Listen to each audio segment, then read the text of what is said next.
예수께서 다시 두로 지방에서 나와 시돈을 지나고 데가볼리 지방을 통과하여 갈릴리 호수에 이르매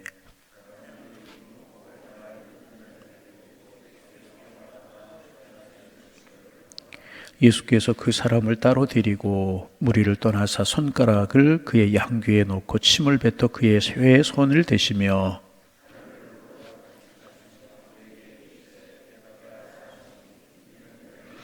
그의 귀가 열리고 혀가 맺힌 것이 곧 풀려 말이 분명하여 졌더라.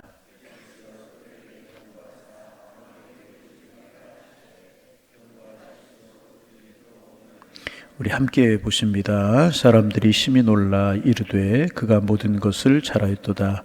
못 듣는 사람도 듣게 하고 말 못하는 사람도 말하게 한다 하니라. 아멘. 우리가 지난 주간에 이제 그 중환병에 걸린 딸아이를 데리고 예수님 앞에 나와서 딸이 고쳐지기를 원하는 간구하는 여인의 이야기를 우리가 나누었습니다. 부스러기 은혜를 구했지만 우리 주님께서 큰 은혜를 주시는, 그리고 내 믿음대로 될 것이라고 칭찬하시는 그런 내용을 묵상하였습니다. 여러분, 믿음으로 주님 앞에 나아가셔서 부스러기가 아닌 큰 은혜를 누리며 살아가는 하나님의 사람들 되기를 소망합니다. 결국은 믿음입니다. 주께서 우리에게 큰 믿음, 아름다운 믿음, 성숙한 믿음 주시기를 소망합니다. 오늘 본문에 보면 장애인 한 사람이 이제 나오는데, 이제 이 사람은 귀가 들리지 않습니다. 그리고 말을 더듬었다. 오늘 성경이 그렇게 기록하고 있는데, 전의 성경에는 어눌했다. 그러니까 말이 시원치 못한 겁니다. 그러니까 이 사람은 이중구에 시달리는 사람이죠. 듣지도 못하고 말도 잘 못합니다. 그러니까 얼마나 힘들고 어려웠겠어요. 의사소통이 불가능한 그런 사람입니다. 이런 사람들의 특징이 뭐냐 하면 원치 않게 외부와 단절될 수 있어요. 완전히 외부와 단절된 상태에서 살아가고 있었던 그런 사람이었던 것 같아요. 얼마나 고통 중에 있고 얼마나 힘들었겠습니까? 그런데 이 사람이 사람들에게 이끌려서 예수님 앞으로 나왔습니다. 예수님은 말할 수 없는 연민과 긍휼로 이 사람을 쳐다보시다가 유명한 말 한마디를 하셨습니다. 에바다, 에바다, 열려라, 이제 그런 뜻입니다. 아람어로 열려라, 그런 뜻입니다. 우리 교회 2부 예배 찬양대 이름이 에바다인데, 에바다라고 하는 이름이 왜 붙여졌나 하면, 우리가 이제 처음에 교회가 개척할 때 찬양대도 없었죠. 그러다가 이제 사람이 모이면서 찬양대 하나 생기고 1부, 2부 예배가 이제 사람이 많아지면서 나누고, 그러면서 또 이제 2부 예배 찬양대가 생기게 되는데, 그때 이제 1부였었어요. 지금은 2부가 됐지만은 그때 주일 설교제가 제목이 뭐냐면 에바다였었어요. 그래서 첫 성가대가 만들어진 날 설교한 제목을 붙여가지고 에바다. 그래서 찬양이 울려 퍼질 때마다 하늘문이 열리고, 못 알아드신 것 같은데요. 찬양이 울려 퍼질 때마다 하늘문이 열리고, 찬양이 울려 퍼질 때마다 심령의 문이 열리고, 은혜의 문이 열리고, 축복의 문이 열리고, 치유의 문이 열리고, 찬양대가 울려 퍼질 때마다 그런 은혜가 있었으면 좋겠다. 그래서 에바다. 이름 잘 줬죠? 누가 줬다고요? 대답 좀 누가 줬다고요? 그렇게 이름을 붙여서 우리 2부 찬양대 이름이 에바다. 이제 찬양대가 되었는데 열려라. 여러분, 교회 나오셔서 기도할 때 하늘문이 열리고 축복의 문이 열리고 은혜의 문이 열리는 은혜가 있어지기를 소망합니다. 이 사람의 귀가 열리고 입이 열리게 되었습니다. 듣기 시작했고 바른 말을 하기 시작했고 말하기를 시작했습니다. 바꾸어 말하면 새로운 인생이 열리게 된 것입니다. 이 극적인 상황은 본문을 이렇게 이야기하고 있습니다. 그의 귀가 열리고 혀에 맺힌 것이 곧 풀려서 말이 분명하여졌더라. 35절에 그렇게 기록하고 있습니다. 분명히 말하기 시작했고요. 분명히 듣기 시작을 했어요. 잘 못 듣는다는 게 굉장히 힘들고 어려운 거잖아요. 이제 우리 교회 몇몇 분들이 설교가 예배 시간에 설교가 잘 안 들린다고, 답답하다고, 은혜가 안 된다고 이제 그런 말씀을 하셨어요. 그래서 마이크 시스템을 점검해 달라고 그래가지고 마이크 시스템을 점검했지만 마이크 시스템은 이상이 없었어요. 그래서 이제 이렇게 귀에다 꽂는 그런 이제 기계를 이제 여러 대 구입을 얼마 안 되니까 해가지고 예배 시간에 들어오시면서 귀에다 꽂고 들으시라고 그랬더니 너무너무 잘 들린다고, 너무너무 시원하다고, 이제 그래서 이제 교회 밖에 준비해 놓고 있는데, 또 어떤 분들은 개인이 구입을 해서 본인이 가지고 다니면서 이제, 근데 또 어떤 분은 잘 모르게 집에서는 또 왜 안 들리냐고. 그건 집에서 들리는 것이 아니라 교회 내에서만, 전파가 닿는 곳에서만 들리게 그렇게 되어 있는 거거든요. 혹시 안 들리는 분이 있으면 이용하시면 뭐 잘 들리게 이렇게 될 것입니다. 여러분, 잘 못 듣는다는 게 얼마나 답답하고 힘든 일입니까? 말이 어눌해요. 얼마나 어렵고 힘든 일입니까? 그런데 주님이 에바다 말씀하셨을 때 귀가 열렸어요. 입이 열렸어요. 말이 분명해지기 시작했고 또렷또렷하게 말이 들리기 시작했다는 것입니다. 이것은 새로운 세계가, 새로운 인생이 시작이 되게 된 것입니다. 그런데 예수님께서 이제 오늘 본문에 보면 이제 이렇게 이 사람에게 기적과 자비를 베푸셨는데, 이 사람에게는 다른 사람과 다르게 좀 예수님께서 기적을 베푸셨습니다. 어떻게 하셨는가? 33절 같이 한번 읽어 보실까요? 소리내어 읽어 봅니다. 예수께서 그 사람을 따로 데리고 무리를 떠나사 손가락을 그의 양귀에 넣고 침을 뱉어 그의 혀에 손을 대시며 그랬습니다. 무리를 떠나셨다. 이 사람을 데리고 무리를 떠나셨다. 먼저 그렇게 하셨습니다. 무리 가운데로부터, 많은 군중들 가운데로부터 그 사람을 분리해 내셨다는 것입니다. 그리고 따로 데리고 가셨다는 것입니다. 어떤 이제 어떤 무리적인 접촉이 아니라 개인적인 접촉을 하신 것입니다. 듣지 못하고 말하지 못하는 고통스러운 상태에 있는 사람을 공개적으로 다루었다면 아마 이 사람이 당황하고 뭐 그러지 않았을까. 그래서 예수님께서 왜 데리고 가셨는지 왜 알 수 없지만은, 이 사람이 이제 그렇게 말하지 못하고 듣지 못하는 상황에서 공개적으로 이 사람에게 다루셨다면 이 사람이 당황하고 막 그러지 않았을까. 그래서 예수님께서는 이 사람의 처지를 배려하신 것일 것이다. 그래서 개인적으로 따로 데리고 가신 것이 아닌가, 이제 그렇게 생각을 할 수가 있습니다. 그렇습니다. 여러분, 주님은 우리 형편과 처지를 아시는 분이십니다. 동일한 것이 아니라 각자 우리의 개인의 필요를 따라 채우시는 주님이시라고 하는 사실을 우리가 이 사실을 통해서 볼 수 있고요. 그리고 주님이 드디어 주님의 치유가 시작이 되는데, 아주 흥미로운 방법, 다른 곳에 없는 방법이 성경에 기록되어 있죠. 먼저 손가락을 양귀에 넣으셨어요. 이렇게 손가락을 양귀에 넣으시고, 그 다음에 침을 뱉으셔서 그의 손에 그의 혀에 손을 대셨습니다. 침을 뱉었다 이렇게 표현하기보다는 침을 손에다 묻히셨다라고 하는 것이 옳은 표현일 것입니다. 침을 살짝 묻혀서 그의 혀에 손을 대셨다는 것입니다. 여러분, 이 사람의 입장에서 한번 생각을 해보시기를 바랍니다. 예수님께서 이 사람의 양귀에 손을 대셨을 때 이 사람이 무엇을 느꼈을까? 침을 살짝 묻히셔서 이 사람의 혀에 대었을 때 이 사람이 무엇을 느꼈을까? 그런 생각을 한번 해봅니다. 내 귀에 무엇이 놀라운 일이 일어날 모양이다. 말을 하지 못하던 그의 혀, 쓸모없던 그의 혀, 고통받던 그의 혀에 예수님이 이렇게 손가락이 닿는 순간에 내 혀에 무슨 일이 생기겠구나, 그런 기대를 갖지 않았겠습니까? 여러분, 예수님의 베푸시는 사랑 속에서, 예수님이 베푸시는 이 친절 속에서, 그분의 만지시는 구체적인 만지심 속에서 이 사람은 주님을 향한 어떤 기대를 가지게 되었을 것이라는 거예요. 듣지 못하고 말하지 소통이 잘 안 돼요. 근데 예수님께서는 손에 귀를 대시고 혀에 손을 대셨어요. 그러면서 이 사람이 무슨 기대를 갖게 되지 않았을까? 여러분, 그렇습니다.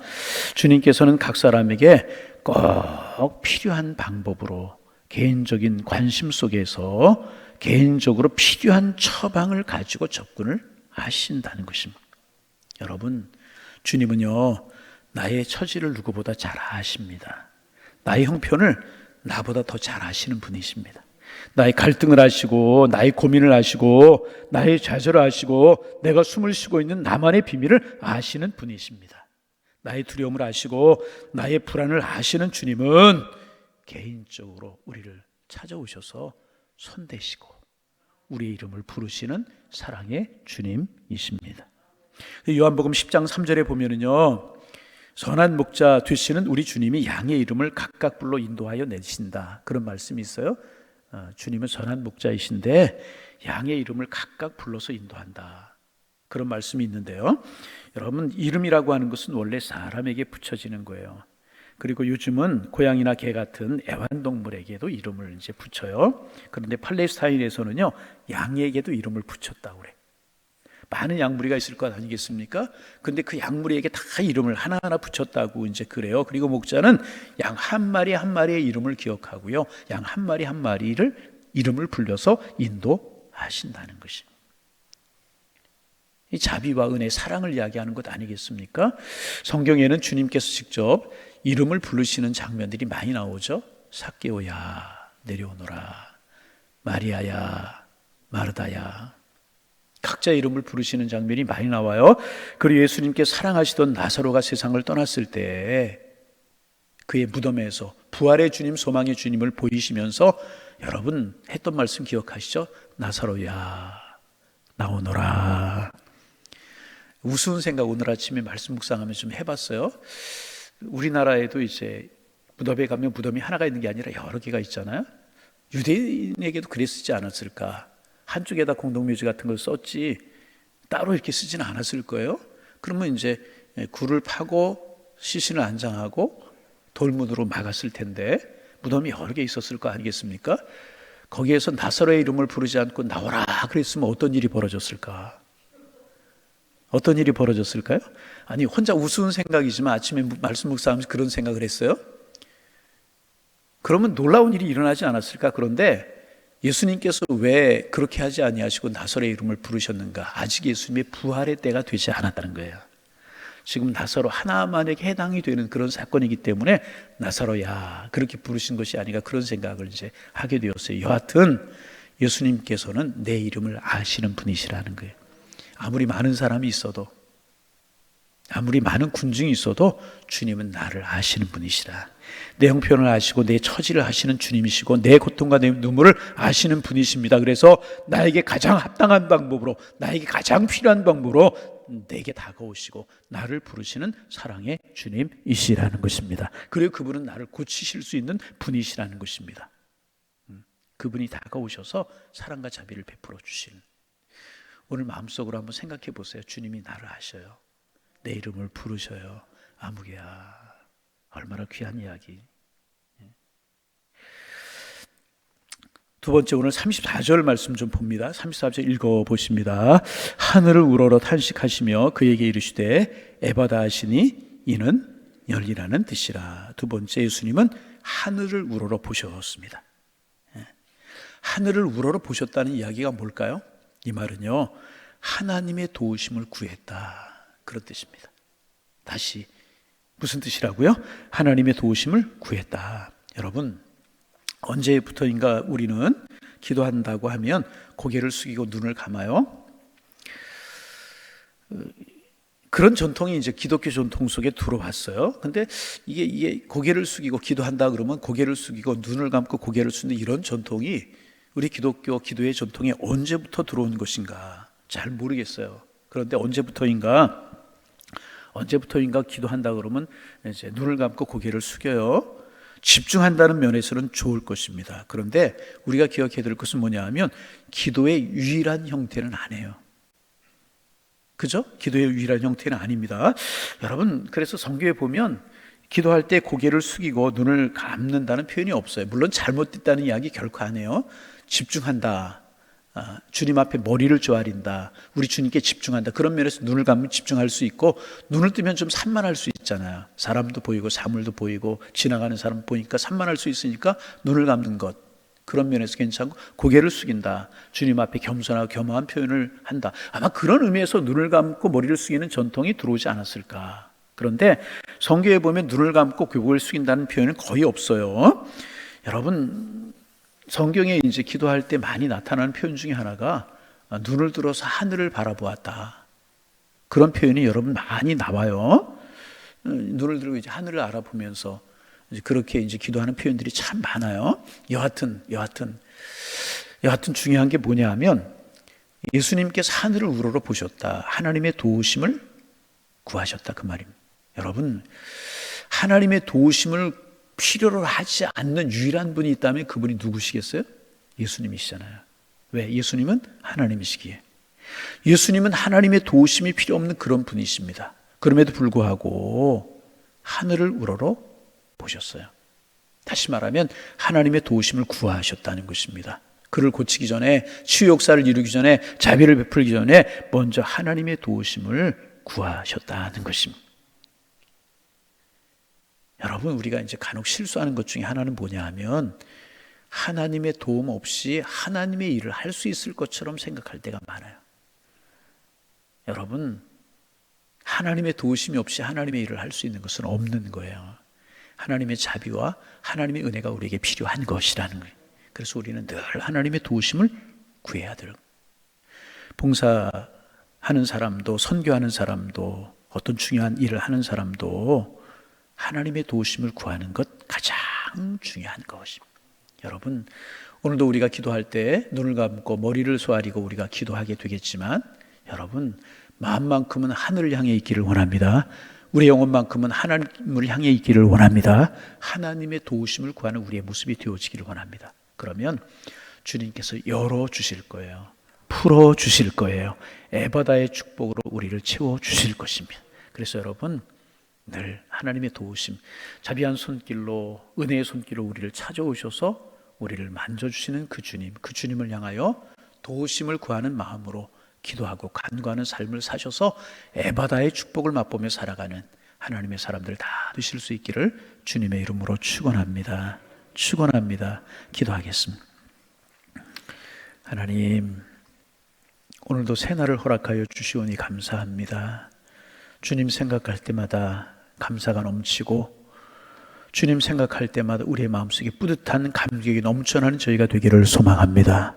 그 감격과 그 은혜로 또 한 날을 살게 하셔서 오늘이 축복의 날이요, 오늘이 감사의 날이요, 오늘이 은혜의 날이 될 수 있도록 주님 함께하여 주옵소서. 오늘도 만나는 사람들에게 사랑을 말하며 축복을 전하며 살아갈 수 있는 은혜의 날 되게 하셔서 오늘을 살게 하시는 주님의 뜻을 이루는 저희들 되게 주께서 인도하여 주옵시고, 주님과 행복한 동행이 이루어질 수 있는 날이 될 수 있도록 하나님 함께하여 주옵소서. 하나님, 오늘 에바다 말씀 들려주셨던 주님의 말씀 묵상하면서 하나님, 한 날을 시작합니다. 하나님 아버지, 오늘도 열리는 축복이 저희들에게 있게 하시고, 하나님, 하나님의 도우시는 축복이 저희들에게 있게 하여 주옵소서. 자비로운 손길로 만져주시는 하나님의 은혜를 경험하게 하시고, 은혜의 손길을 어루만져 주시는 따스한 주님의 사랑의 손길을 기억하며 살아갈 수 있는 저희가 되게 하시고, 하나님, 주님의 은혜 속에, 사랑 속에 감격 있는 삶을 살게 하셔서 주님을 찬송하며 주님을 경배하는 저희들의 삶이 될 수 있도록 인도하여 주옵소서. 창립 24주년 기념주일을 은혜 중에 지내게 하셨사오니 감사합니다. 교회를 위해서 다시 한번 기도합니다. 성령 충만한 교회가 되기를 원합니다. 은혜가 넘치는 교회가 되기를 원합니다. 사랑이 더해가는 교회가 되기를 소망합니다. 솔로몬이 성전 봉헌을 하면서 하나님 앞에 기도하고 났을 때, 찬양이 울려 퍼질 때 성전에 하나님의 영광이 충만했던 것처럼 우리 교회에 하나님의 영광이 충만할 수 있도록 인도하여 주옵소서. 우리 교회에서 신앙생활하는 심령들마다 뜨거운 하나님의 사랑을 경험하고, 우리 교회에서 신앙생활하는 심령들마다 주님의 은총을 느끼며, 우리 교회에서 신앙생활하는 심령들마다 하나님의 자비로운 손길을 경험하게 도와주시어서 감격으로 기쁨으로 신앙생활할 수 있도록 주께서 인도하여 주옵소서. 은혜와 힘을 더하여 주시어서 하나님, 주님이 하셨던 사역, 교회를 세우시고 교회들에게 맡기셨는데 그 신실한 사역을, 주님의 남은 사역을 잘 감당하는 교회가 되게 하셔서 하나님 앞에 기쁨이 되게 하여 주옵소서. 세상의 소망이 되게 하여 주옵소서. 우리 모두에게는 행복과 축복이 되는 그런 교회로 든든히 서갈 수 있도록 주님 축복하여 주옵소서. 하나님, 늘 사모하고 열정 있는 마음으로 신앙생활하는 교우들 되게 하시고, 하나님, 정말 주님의 사랑이 고마워 늘 기도하는 발걸음들이 끊이지 않는 교회가 되게 도와주옵시며, 역사적인 사명을 감당하는 신실한 교회로 조금 더 서갈 수 있는 하나님의 교회가 될 수 있도록 인도하여 주옵소서. 하나님 아버지, 이제 24주년 기념하면서 우리가 헌당도 하고 네팔에 교회 건축도 하려고 합니다. 하나님께서 이 일 가운데 함께 하셔서 하나님, 순리로 진행되고 영혼의 구원의 방주가 되게 하시며 많은 영혼을 구원할 수 있는, 주님의 뜻을 실현할 수 있는 그런 은혜가 있게 하여 주옵소서. 또 한 주간의 삶이 시작이 되었습니다. 자녀들 학업이 시작되는 이번 주간인데 새 학기 새 학년, 복 있는 학기 복 있는 학년이 되게 하시고 아름다운 만남들이 있게 하시고 하나님 건강하고 지혜로 잘 달려가는 한 학기 한 학년이 될 수 있도록 주님 축복하여 주옵소서. 좋은 선생님, 좋은 친구들 만나게 주께서 인도하여 주옵시고 생업이 시작이 됩니다. 직장 생활이 시작이 됩니다. 어느 곳에 있든지 무엇을 하든지 형통함의 축복을 맛보고 복의 근원이 되는 사명을 감당하는 양일의 권속들 다 될 수 있도록 주께서 함께하여 주옵소서. 예수님의 이름으로 기도하옵나이다. 아멘.